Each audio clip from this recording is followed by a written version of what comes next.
Hello everybody, Eric Mickelson here. It's tractor time with Mr. Mick, and I brought out two of my favorite tractors. I've been waiting for an excuse to take them out. This is a wide front B John Deere tractor, and it's got a farmhand loader on it. I had John Winterberg from Bismarck, North Dakota build this farmhand loader and put on this tractor because my dad had a new 1949 B John Deere tractor with a farmhand loader. We still have the farmhand loader. And I also had this carved. It's a B John Deere with a wide front, kind of matches that one.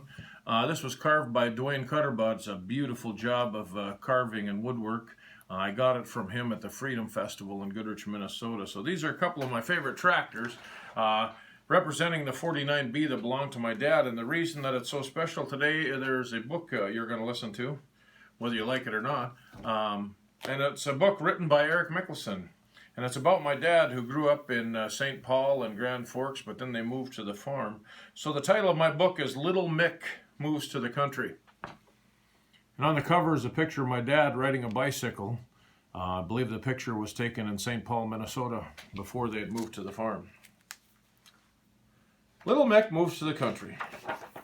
When Little Mick was a boy, his family lived in the city, but Mom, Dad, and Little Mick longed for country life. So I have a picture of Mom, Dad, and Little Mick before they moved to the country.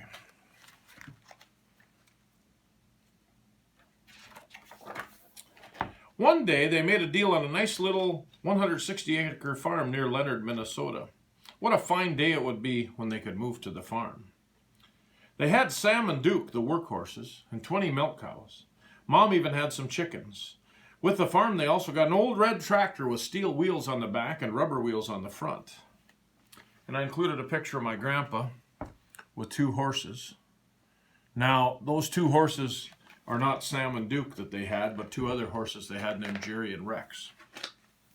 Little Mick said, "Dad, can we start that old tractor?" Little Mick was curious, and he loved the idea of having their own tractor. But Dad said, "The ground is frozen, and it will ride too rough with those steel lugs."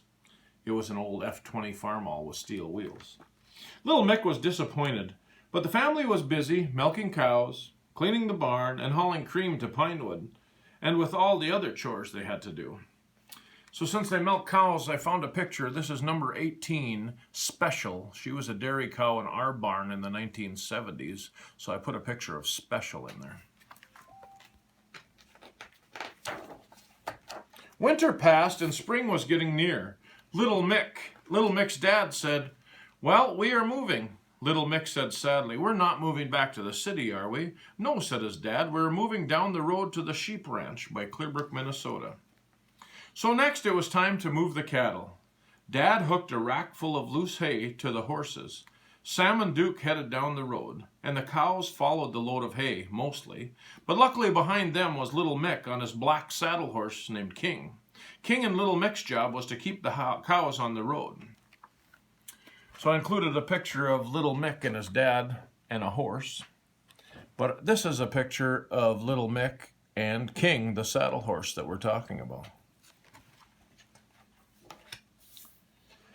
Well, the plan worked pretty good for a while, but then the cows decided to leave the road and explore what was beyond the ditch and across the way. Little Mick and King were busy chasing, herding, and yelling at those cows to get back on the road. So I had to throw in one more picture of Little Mick and King. Finally, they arrived at the sheep ranch, and the cows were put in the barn for milking. The Holsteins and Guernseys were not used to the new barn. Dad and Little Mick and the farm master milking machines got the chores done. Little Mick was so tired after a big day in the saddle and working in the barn, he went to sleep in his cozy new home. The next day, they had to get the machine removed. Little Mick was happy when Dad hooked the horses to the red tractor and gave it a pull. The tractor fired up. Little Mick was happy to finally hear the red tractor run. So here's another picture of Grandpa with a couple of horses. These two horses are Judy and Jane, and they belong to Little Mick's brother-in-law, Elvin Stroh. The red tractor was hooked to many of the implements on the farm. It was like a giant train headed down the road. First there was the hay mower, and then the hay rake, and then the disc, and even Little Mick's brother Ralph's car that the clutch had gone out of. And here's a picture of Little Mick's brother, Ralph riding on a bike next to Little Mick's dad. Back in those days, the hills were higher and the roads had not been cut down like today, so the lugs of that little red tractor would just spin on the frozen road, and they couldn't make it up the hill, so they had to hook up and pull the machinery up one at a time. But finally, the machinery was at its new home on the sheep ranch. The next day, Little Mick said, "Hey, we don't have any sheep. What shall we call this farm?" His dad answered, "I talked to Uncle Red, and we decided we should call it the M Ranch Dairy." And that's what was painted on the barn. So there's a little picture of the barn, and it has the M Ranch Dairy sign painted on the top. And sitting on the tractor in front of the barn is Dwayne Shellquist and Lyle Stanky and my dad, Little Mick.